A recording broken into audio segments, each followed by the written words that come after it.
Today we shall discuss lesson 6, How the Little Kite Learned to Fly, written by Catherine File. I never can do it. আমি এটা কখনোই করতে পারি না। The little kite said, ছোট্ট ঘুড়িটা বলল, I never can do it মানে হচ্ছে আমি কখনোই উড়তে পারবো না। এই কথাটাই সে প্রকাশ করছে কার কাছে? আমরা দেখব, পড়লেই বুঝতে পারবো যে বড় ঘুড়িটির কাছে সে এই কথা বলছে। I never can do it, আমি এটা কখনোই করতে পারি না।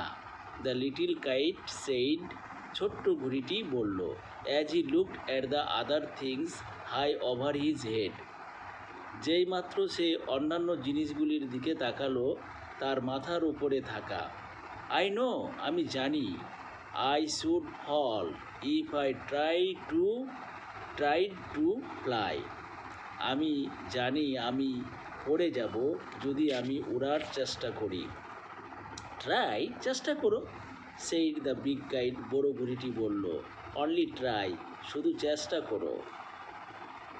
or I fear you never will learn at all. আমি তো ভয় পাচ্ছি যে তুমি কখনোই মোটেই শিখতে পারবে না। You never will learn at all.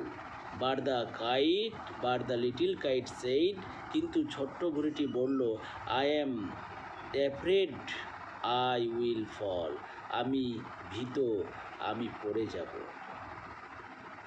The big kite নডেড, বড় ঘুড়িটি মাথা নাড়ল। Well, good bye. আচ্ছা ঠিক আছে, বেশ, গুড বাই, তোমাকে বিদায় জানাই। আই অ্যাম অফ, আমি এবার বিদায় নিচ্ছি। And he rose toward their tranquil sky, এবার সে উঠল শান্ত আকাশের দিকে করে। হি রোজ টুয়ার্ড, সে একেবারে উঠে গেল দেয়ার ট্রাঙ্কুইল স্কাই, একেবারে শান্ত আকাশের দিকে করে। ট্রাঙ্কুইল কথার অর্থ হলো কোয়াইট অ্যান্ড পিসফুল। কোয়াইট মানে হচ্ছে তোমার শান্ত, এবং পিসফুল মানে হচ্ছে শান্তিপূর্ণ।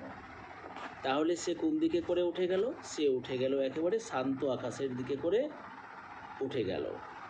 দেন the little kite's paper stared at the side, তখন ছোট্ট ঘুড়িটির কাগজগুলো নড়াচড়া করলো সেই জায়গাটিতে, সেই স্থানটিতে।